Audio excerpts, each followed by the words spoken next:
Avis vascular centre మన దేశంలోనే the best varicose vein hospital.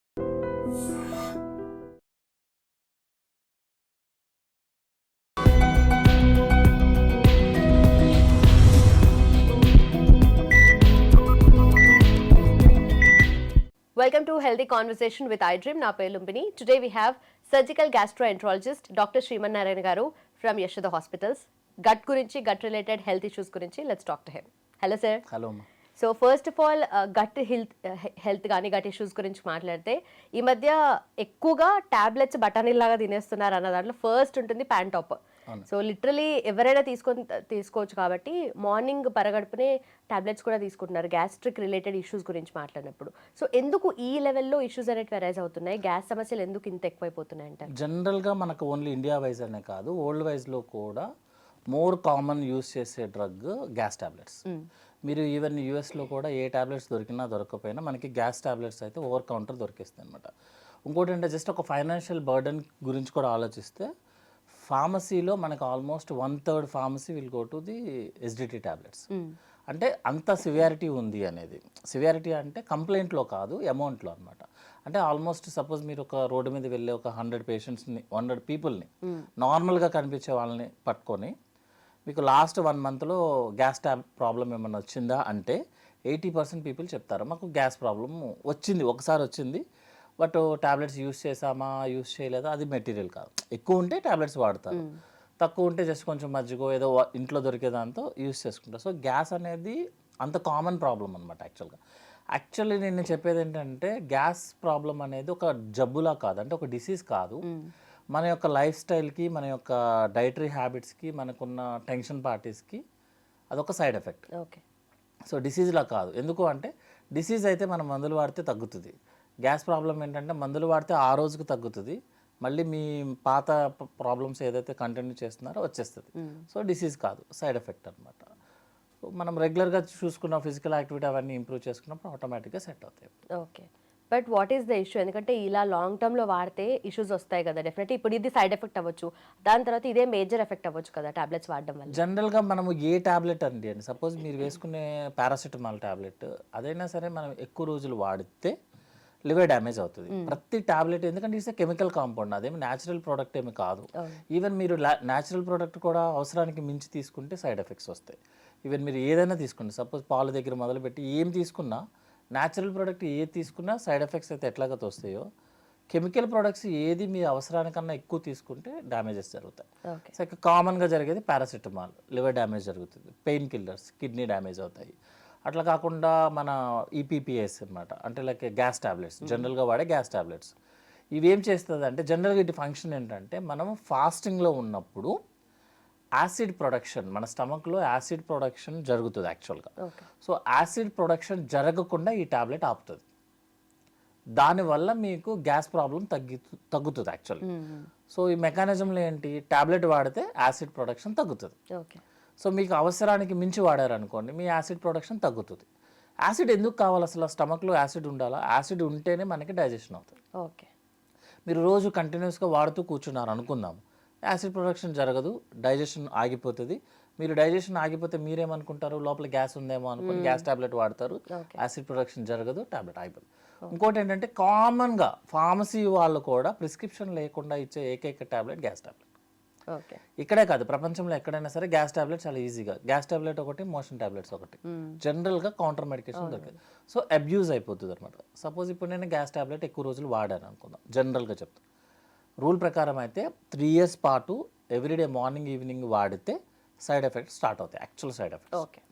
మనకి ఇప్పుడు స్టమక్లో యాసిడ్ ఉందనుకోండి, మనకి అప్పుడప్పుడు పొలమారుతుంది, జనరల్గా ఎవరికైనా పొలమారుతుంది కదా. అప్పుడు ఆ వాటర్ జ్యూసెస్ ఏదైతే ఉందో లంగ్లోకి ఎంటర్ అవుతాయి జనరల్గా. సపోజ్ యాసిడ్ ప్రొడక్షన్ లేదనుకోండి, ఆ స్టమక్ జ్యూస్లో ఇన్ఫెక్షన్ ఉంటుంది, లైక్ ఫంగల్ అనమాట. సో వాళ్ళకి యాస్పిరేషన్ న్యూమోనియా అని ఒక కండిషన్ వస్తుంది. అంటే డైరెక్ట్గా మనం క్యాన్సర్ అని చెప్తే జనాలు భయపడతారు యాక్చువల్గా. ఒకటేమో ఇండైజెషన్, అంటే డైజెషన్ సరిగా అవ్వదు మీరు గ్యాస్ టాబ్లెట్స్ ఎక్కువ వాడితే. రెండోది ఏంటంటే అప్పుడప్పుడు పొలమారేది మనకి కాంప్లికేషన్స్ కింద మారుతుంది. జనరల్గా అప్పుడప్పుడు పొలమారుతుంది, దగ్గు వస్తుంది, మన వాటర్ తాగితే తగ్గిపోతుంది. ఈ ఎవరైతే గ్యాస్ టాబ్లెట్స్ ఎక్కువ రోజులు వాడతారో వాళ్ళకి పొలమారితే ప్రాబ్లం ఏంటంటే వాళ్ళకి లంగ్లో న్యూమోనియా వస్తుంది. అది కూడా డేంజరస్ ఫంగల్ న్యూమోనియా. మూడోది ఏంటంటే ఇంకా ఎక్కువ రోజులు వాడితే వాళ్ళకి జనరల్గా క్యాన్సర్ వచ్చే ఛాన్సెస్ ఉంటుంది స్టమక్లో. అంటే రెగ్యులర్ క్యాన్సర్స్ వస్తాయి, అప్పుడప్పుడు లింఫోమాస్ కూడా, న్యూరో ఎండోక్రైన్ ట్యూమర్స్ కూడా వస్తాయి.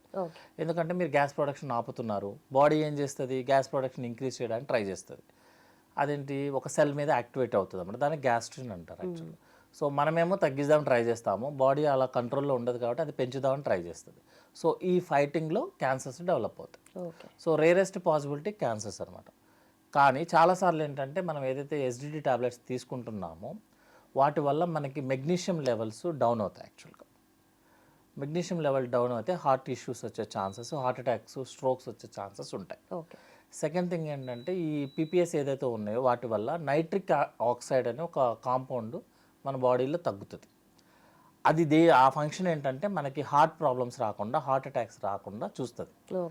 సో మీరు గ్యాస్ట్రిక్ టాబ్లెట్ వాడటం వల్ల గ్యాస్ట్రిక్లోనే కాదు సమస్యలన్నీ, హార్ట్ మీద కూడా వస్తుంది అనమాట. ఓరల్ హెల్త్ మీద ఎఫెక్ట్ చేస్తుంది.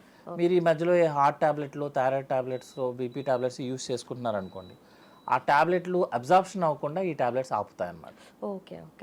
దాని ఎఫెక్ట్ ఉండదు. ఎందుకంటే లోపల యాసిడ్ ఉంటేనే ఆ టాబ్లెట్ వస్తుంది యాక్చువల్గా. ఎందుకంటే ఆ టాబ్లెట్ ఒక టాబ్లెట్ ఏదైనా అనుకోండి, అది ప్రిపేర్ చేసేటప్పుడే ఆ టాబ్లెట్ ఏ పీహెచ్ లెవెల్లో పనిచేయాలని ఫిక్స్ ఉంటుంది. అంటే అది మనకి సెలైవాలో పనిచేయాలా, స్టమక్ జ్యూస్లో పనిచేయాలా, లివర్లో పనిచేయాలా, ఇంటెస్టైన్లో పనిచేయాలా, కోలన్లో, అది ఫిక్స్డ్ ఉంటుంది కాబట్టి అది ఫిక్స్డ్ ఉంటుంది. డిస్టర్బ్ అవుతుంది. ఇప్పుడు సపోజ్ మీరు టాబ్లెట్స్ వాడారు, acidity tablets, acid levels down అయిపోయాయి, అది స్టమక్లో పనిచేయదు. మీరు టాబ్లెట్స్ వేసుకున్నా కూడా పనిచేయదు అనమాట. సో ఈ ఇంట్రాక్షన్స్ కూడా ఎక్కువైపోతూ ఉంటుంది అనమాట. దానివల్ల ఏంటంటే జనరల్గా మేమేం చెప్తామంటే, మీకు ఏదైతే కంప్లైంట్ ఉందో మీ కంప్లైంట్కి మీరు టాబ్లెట్స్ వేసుకున్నారు, డైట్ అడ్జస్ట్ చేసుకున్నారు, ఫిజికల్ యాక్టివిటీ పెంచుకున్నారు, స్ట్రెస్ లెవెల్స్ తగ్గించారు, అది కుదరదు యాక్చువల్లీ, తగ్గించుకున్నారు. ఇప్పుడు కొన్ని ఒక 5 to 6 days, maximum 7 days use చేయండి అని చెప్తాం. మీ కంప్లైంట్ తగ్గిపోయిన తర్వాత as early as possible tablets ఆపేయండి. మళ్ళీ రేపు మీకు ఫ్యూచర్లో అవసరమైంది అనుకోండి, అప్పుడు వేసుకోండి. అంతే తప్పించి టాబ్లెట్స్ కౌంటర్ మెడికేషన్స్లో ఫ్రీగా దొరుకుతున్నాయి కదా అనుకుని వేసుకుంటే ఈ ప్రాబ్లమ్స్ అన్నీ వస్తాయి అన్నమాట. రైట్. బట్ బేసిక్గా కూడా నార్మల్గా కొంచెం బ్లోటింగ్ ఫీలింగ్ వచ్చినా, లేదంటే ఏదైనా ఇండైజెషన్ ప్రాబ్లం అనిపించి గ్యాస్ పట్టేసినట్టుగా ఉబ్బరంగా అనిపించినప్పుడు చలో ఒక టాబ్లెట్ వేసుకుందాం, నథింగ్ విల్ ఎఫెక్ట్ కదా, అది ఒక్కసారికి అయిపోతుందని చెప్పేసి. బట్ అదే అలవాటు పడి ప్రతిసారి అదే చేస్తుంటే మళ్ళీ ఇదే ఎఫెక్ట్ ఉంటుంది. అప్పుడప్పుడు వేసుకుంటే ఏ ప్రాబ్లం రాదండి. ఇప్పుడు నేనంటే భయపెడుతున్నాను కాదు, రూల్ ప్రకారం ఏంటంటే 3 years పాటు కంటిన్యూస్గా వేసుకున్న వాళ్ళకే ఈ ప్రాబ్లమ్. అప్పుడప్పుడు వేసుకున్న వాళ్ళకి ఎప్పుడు ప్రాబ్లం రాదు. బట్ జనరల్గా ఏంటంటే మనము 70 years లైఫ్ స్పాన్ అనుకోండి, జనరల్గా అప్పుడప్పుడు వేసుకున్నా ఎక్కువే అవుతుంది. సో మ్యాక్సిమం ఏంటంటే రాకుండా చూస్తాము. ఒకవేళ వస్తే అప్పటి వరకు, ఎప్పుడైతే మీకు ప్రాబ్లం ఉందో అప్పటి వరకు సెట్ చేసుకొని ఆపేస్తాం. రైట్.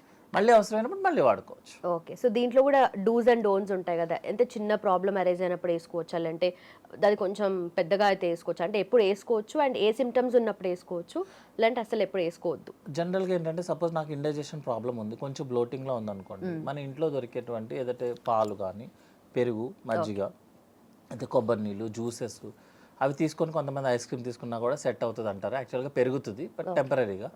కొంతమంది అప్పుడప్పుడు ఒక సోడా తీసుకొని మేనేజ్ చేస్తారు. యాక్చువల్లీ అది సరిపోతుంది. జీరా సోడా కానీ, రెగ్యులర్ సోడాస్ కానీ ఒక్కసారి తీసుకుని మేనేజ్ చేస్తారు. సోడా తాగితే ప్రాబ్లమ్స్ వస్తాయని చెప్పడం అనేది రాంగ్ యాక్చువల్గా. ఒక్కసారికి దట్స్ ఓకే, కంటిన్యూస్ చేయడమే ప్రాబ్లం యాక్చువల్గా. అట్లా కాదు, మీకు అది తీసుకున్న తర్వాత కూడా లేదు, ఇంకా బ్లోటింగ్ ఉంది, బాగా టైట్ ఉంది, అన్ఈజీనెస్ ఉంది, then you can use for 5 days. తప్పేం లేదు అందులో యాక్చువల్గా. అట్లా కాదు, ఇంకా బాగా పెరుగుతుంది, వామిటింగ్స్ వస్తున్నాయి, ఏం తినడానికి లేదు, అప్పుడు ఇంజెక్షన్స్ తీసుకోవచ్చు. సో మన సివియారిటీని బట్టి తప్ప మనకి నేను వేసుకుంటాను, నాకు ఈజీగా అవైలబిలిటీ ఉంటుందని చెప్పడం కరెక్ట్ కాదు. చాలాసార్లు ఏమవుతుందంటే గ్యాస్ టాబ్లెట్ వేసుకునే బదులు, టాబ్లెట్స్ బదులు సిరప్స్ యూస్ చేయమని చెప్తాం. సిరప్ యూస్ చేస్తే ఏంటంటే ఓన్లీ లేయర్లోనే పనిచేస్తుంది. సిరప్ అయితే మనం కంటిన్యూస్గా ఎన్ని రోజులైనా వాడుకోవచ్చు అని నేను చెప్పాను అనుకోండి, అదే పనిలో ఉంటాం మనం జనరల్గా. బట్ అట్లా కాదు, మీకు ఏదైతే కంప్లైంట్ ఉందో ఆ రోజు వాడుకుంటే సరిపోతుంది. మళ్ళీ వస్తే మళ్ళీ వాడుకోవచ్చు. Right. So thank you so much. Thank you.